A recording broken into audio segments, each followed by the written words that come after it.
Every death is a suicide. And let me explain to you why. The life force of our human system is the essence of a soul. When a soul chooses to come down into this three-dimensional system to have a physical experience with physical reality, it does so by first inhabiting a fetus. And at that point, it becomes the architect, the orchestrator of that particular fetus, of that body. It grows the body in the womb, and it also grows outside the womb. So it directs the body. It orchestrates the body. Okay? It guides the body. It uses the body to have a physical experience with physical reality through our physical senses. And a soul is here to experience all of it. Joy, pain, sorrow, unforgiveness, resentfulness, anger, fear, love, intimacy, everything. So when a soul comes to a crossroad, or a person comes to a crossroads between life and death, and it hits that wall, it's up to the soul to decide whether or not it's going to continue in physical reality or transition back into non-physical reality, which is a spiritual realm where the soul is eternal. So, in a sense, the soul takes itself out. It's not the other way around. Contrary to popular belief, that the body dies and then the soul leaves. No, the soul dumps its own body. It makes a choice. It has free will in the spiritual realm, and we have free will here as a human. Of course, with the soul. Okay? So the soul has a choice to continue in the physical body or to leave the physical body.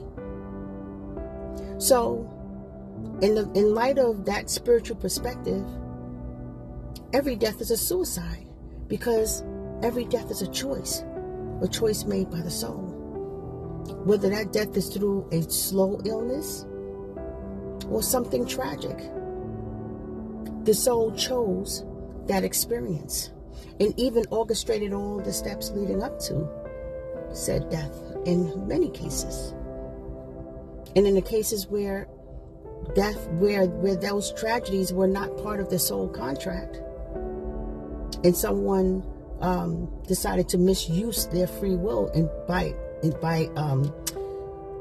projecting harm on another person to the point of death, the soul will use that experience also in order to exit the human system. It has a choice to do that.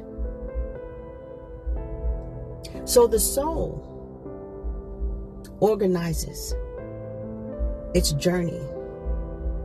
And although there's a lot of pain associated with many of our experiences, and we say, why so much pain? Why would a soul choose to experience this much pain? Why would I want to experience this much pain, this much heartbreak, this much betrayal, this much death or tragedy? The soul chose to experience that. Remember, the soul is here to experience all of it. You can't have light without dark. You can't experience good unless you experience bad. You can't even appreciate the good unless you have gone through bad. Everything comes in on a double-sided coin. Life and death, good and bad, up and down, in and out. Resentment, forgiveness. In order for you to forgive, you have to have something to resent. You need a villain in your story. In order to experience unconditional love, you need a villain in your story. You need to have hate. You need to experience that. And the soul is clear about that. And the reason why it does that is because it knows that these experiences are temporary. Our bodies are temporal. The same way I sacrifice my flesh. If I felt that this tattoo would be painful for the rest of my life, I would have never gotten it. But because I knew it would just be temporary and it was only going to be for a couple of days, I said, let's do it. Well, that's what a soul does. And that's what our body is to a soul. It says, okay, I'm here to experience fear. I'm here to experience pain. I want to go out this way. I'm going to use that tragic event, that very painful, tragic event, to go out this way because I want to know how it feels. I want to push the limits of my own human body. I want to be able to have all of these experiences, the good and the bad, because it's all temporary. It's all temporal. So, from a spiritual perspective, the soul takes itself out every time, which means all deaths are suicide, because all deaths are a soul's choice. Our soul makes that choice, not the other way around. So, with that being said, in my book, You Planned It All, because you did, I explain all of this in great detail in a way that you could understand it. It's not complicated, okay?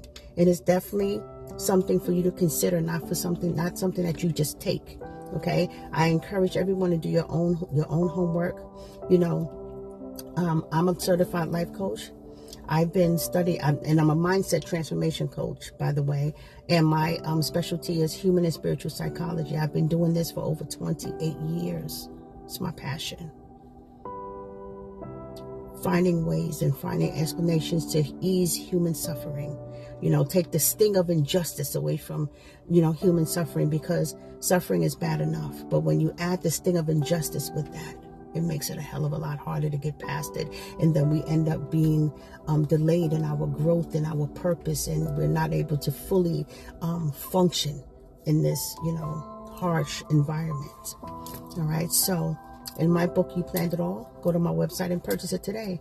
LifeDeathByDesign.com, www.lifedeathbydesign.com. And if you want to know a little bit more about what I do, go to my other website, Lena-Crespo.com.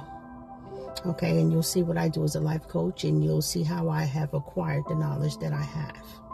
Okay, and by the way, if you have any questions about anything in regards to life, death, or anything in between, leave a message in a comment. Leave your question in the message in the comments. Leave your question in the comment section, because typically what I do is I take questions from my post and I answer them. And I take the most common, the most broadest question that's going to answer a lot of people's questions. That's going to help a lot of people. All right.